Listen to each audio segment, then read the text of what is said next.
Yeah, I like it. I don't see too much that I don't like.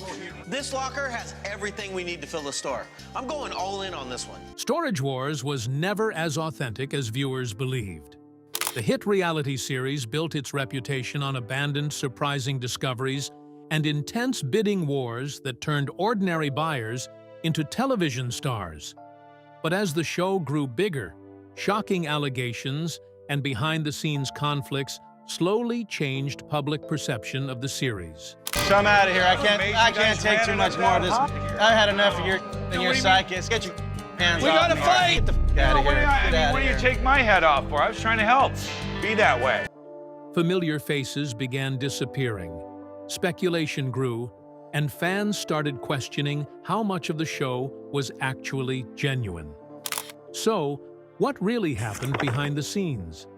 And what discovery pushed the series into controversy? Join us as we uncover the truth behind the downfall of Storage Wars.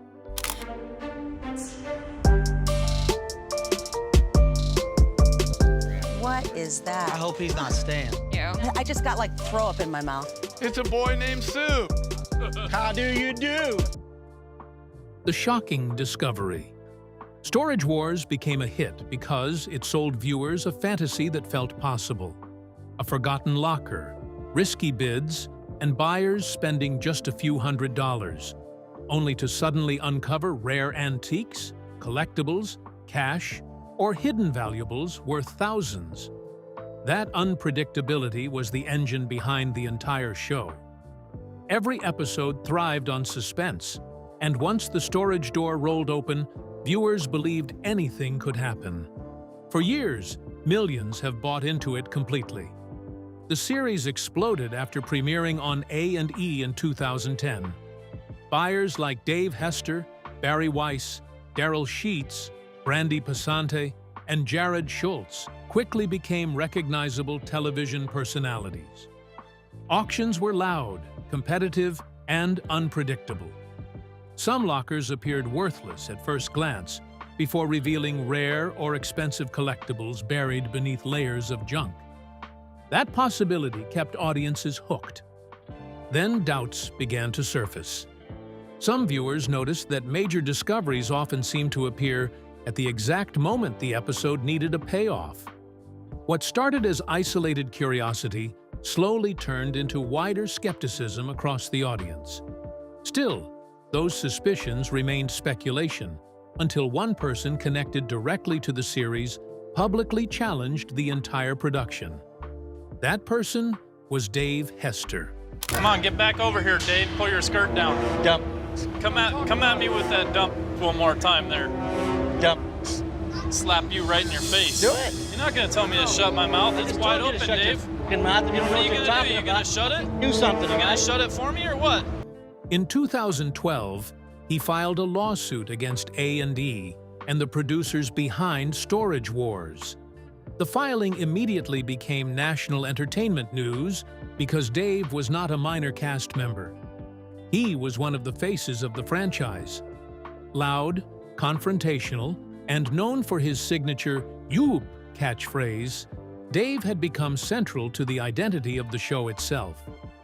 What made the lawsuit explosive was not simply that he sued the network. It was what he claimed was happening behind the scenes.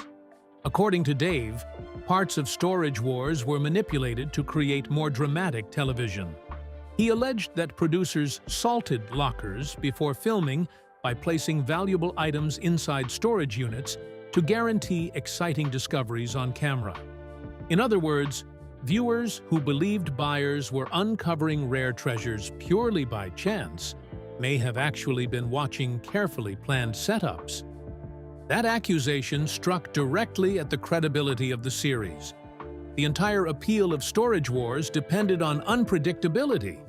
If the valuables were planted beforehand like Dave claimed, then the suspense driving the show was no longer authentic. The hidden treasure fantasy that built the franchise suddenly looked less spontaneous and more manufactured. Dave's allegations did not stop there. Court filings also claimed production crews influenced how scenes unfolded during filming. According to the lawsuit, Cast members were sometimes guided toward specific boxes or encouraged to react in ways that heightened tension for television. Dave further alleged that one of the female cast members underwent plastic surgery at the encouragement or possibly the arrangement of the show's producers, supposedly to heighten the series' appeal. Don't ever threaten me again. Look at these guys. You're like a little dark-ass mother... Why do you get so freaky out, man? Dan, it's all cool. He just wants to be like me. I think it's cute. I think it's cute. Okay. I think it's Confused. I think it's cute. The controversy spread fast. Entertainment outlets and reality television critics immediately seized on the lawsuit. That skepticism didn't stay theoretical, as it began reshaping how audiences interpreted every major reveal that followed. The lawsuit also triggered a larger conversation about reality television itself. By 2012, audiences already understood that many reality shows relied heavily on editing and producer influence. But Storage Wars felt different because the premise depended so heavily on chance. Once that belief was challenged, the foundation of the show became unstable. A&E responded aggressively in court, though not by directly proving every locker was authentic. Instead, the network argued that Storage Wars was entertainment programming protected under the First Amendment, rather than a regulated game show. However, Dave insisted and accused A&E of violating the Communications Act of 1934, which prohibits broadcasters from rigging contests with the intent to deceive the public. That distinction mattered in court. Eventually, portions of Hester's lawsuit were dismissed, and he was ordered to pay a legal cost amounting to $122,692 as connected to the case. From a legal standpoint, A&E avoided the kind of ruling that could have seriously damaged the franchise. But publicly, the situation had already changed the show forever, because the lawsuit accomplished something no court ruling could erase. That single lawsuit permanently shifted how audiences interpreted every discovery that followed. It planted doubt, and every emotional reaction, every shocking discovery, every locker hiding unexpected valuables suddenly carried suspicion attached to it. Fans started wondering how much producer influence existed behind scenes they once assumed were genuine, and the network never fully erased those questions. Even years later, the lawsuit remains one of the biggest controversies in reality television history. What once looked like spontaneous treasure hunting became a series shadowed by uncertainty. However, there was a time when Storage Wars wasn't surrounded by lawsuits, doubt, or controversy. A time when every locker felt like a real gamble, turning ordinary auctions into must-watch television. This guy's running all over town, calling himself an auctioneer, trying to steal my business, and now he shows up at my auction? I don't think so. This is America. I can say whatever I want. You can say what you want, absolutely, but you do not have to discredit me or put me down in any way. The early days of Storage Wars. When Storage Wars premiered on A&E in 2010, nobody expected a show about abandoned storage lockers to become one of reality television's biggest hits. The concept sounded almost too simple. Buyers would attend public storage auctions, place bids on units they could only inspect briefly from the doorway, and hope whatever was hidden inside could be resold for profit. But that simplicity became the show's greatest strength. From the very beginning, the series captured something audiences instantly connected with: the thrill of uncertainty. Buyers had only a few seconds to glance inside cluttered lockers before bidding started.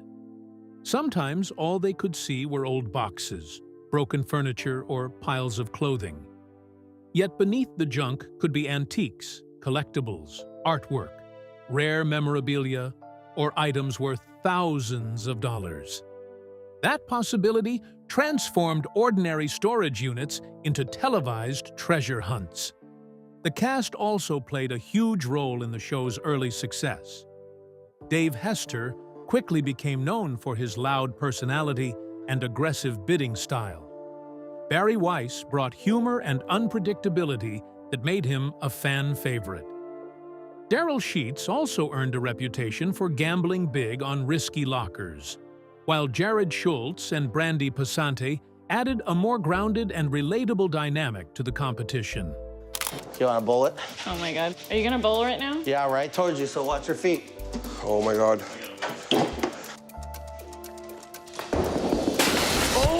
Oh my God, are you okay?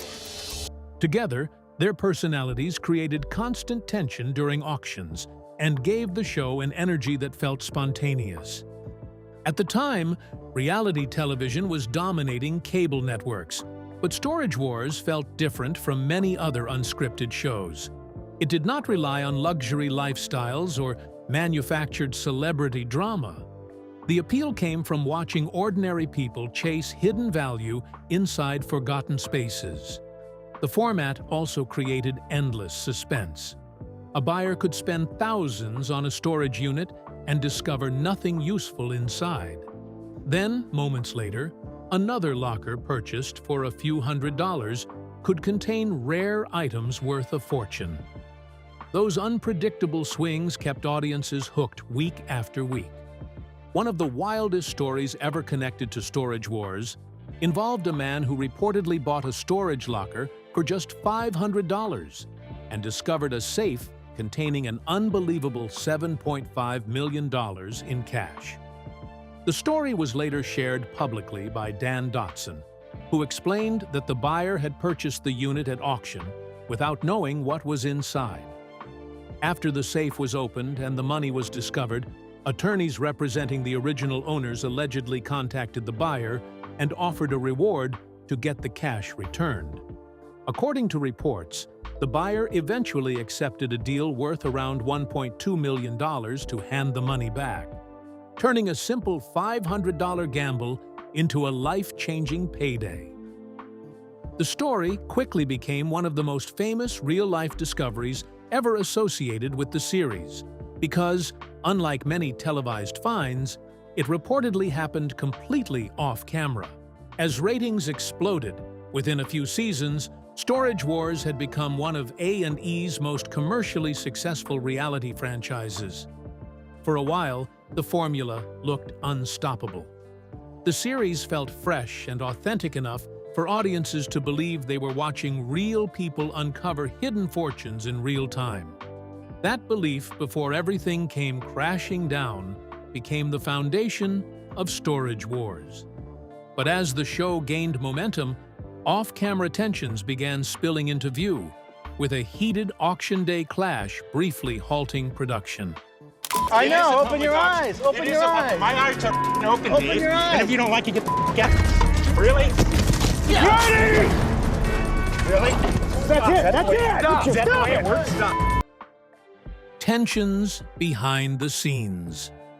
By the time Storage Wars entered the peak of its popularity, the series had already become known for conflict.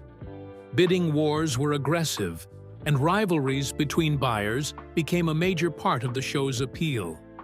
Producers leaned into the tension because viewers loved confrontation almost as much as they loved the locker reveals. What viewers didn't realize was that the hostility was no longer staying performative, and eventually, it exploded in public. One of the most talked about off-camera incidents involving the show reportedly took place during an auction event in Palm Springs, California. On this day, a confrontation between Dave Hester and Dan Dotson spiraled out of control. According to multiple reports surrounding the incident, what began as a verbal argument quickly escalated into a physical altercation, serious enough to disrupt filming and force production to stop temporarily. For fans, the story felt surreal because Dan Dotson was not just another buyer on the show. Alongside his wife Laura Dotson, he was one of the defining faces of Storage Wars. His fast-paced auction chants and calm presence became part of the show's identity from the beginning. Dave Hester, on the other hand, had built his reputation around confrontation. Dave thrived on conflict during auctions and often clashed with other cast members on camera. But this time, the tension reportedly crossed a line. Witness accounts surrounding the altercation claimed the argument became heated almost immediately. Shouting reportedly turned physical, and Laura Dotson allegedly became caught in the middle as crew members rushed to separate everyone involved. Production crews were forced to intervene while filming stopped completely during the chaos.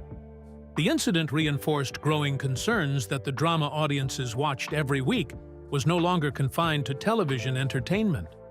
How's bidding over here? Hey, auctioneer has the right to reopen the bid. Don't listen to Dave. Dave will do anything to undermine me. Learn how to catch a bid.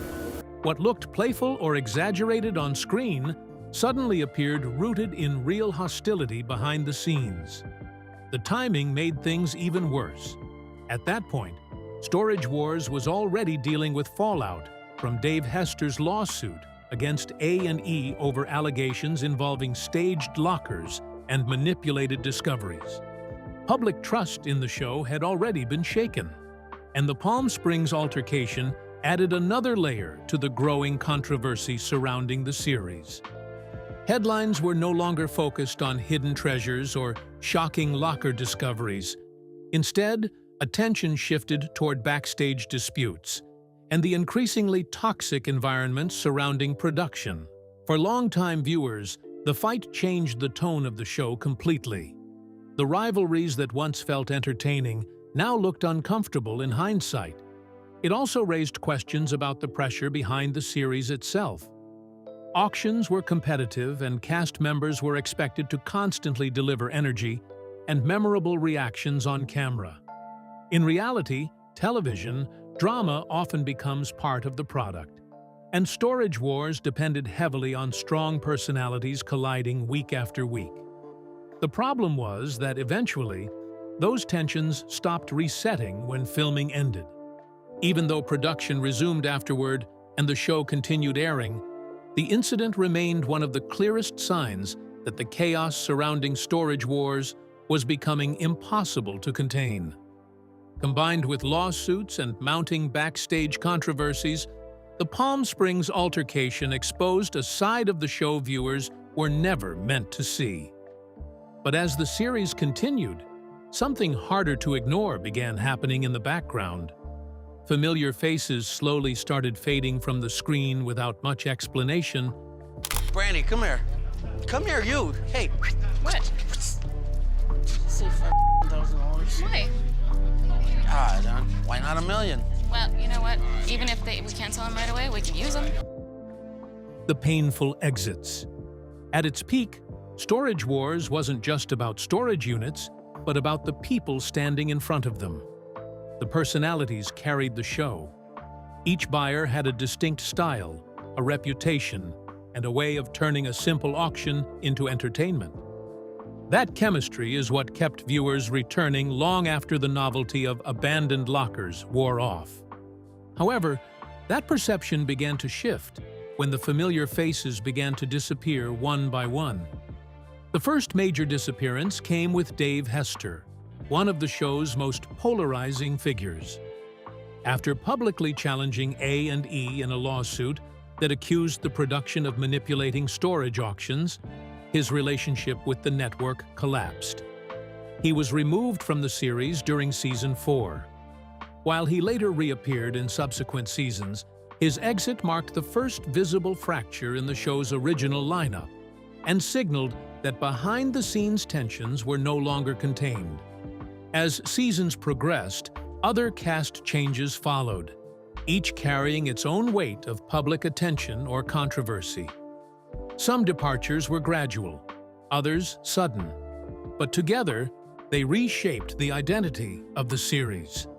One of the most widely discussed later exits involved Jared Schultz, who appeared on the show alongside Brandy Passante as part of one of its most recognizable duos. Their dynamic had become a steady part of the series, blending personal relationship tension with competitive bidding. However, years after their prominence on the show, Jared became linked to legal issues involving allegations of domestic violence connected to Brandy. Following those reports, he stepped away from the series, and his presence on the show effectively ended. I'll stay down here by these guys and you go stand down there. And we'll bid against each other. That'll throw them off. They won't know what's going on. Alongside legal controversies, Storage Wars was also marked by loss.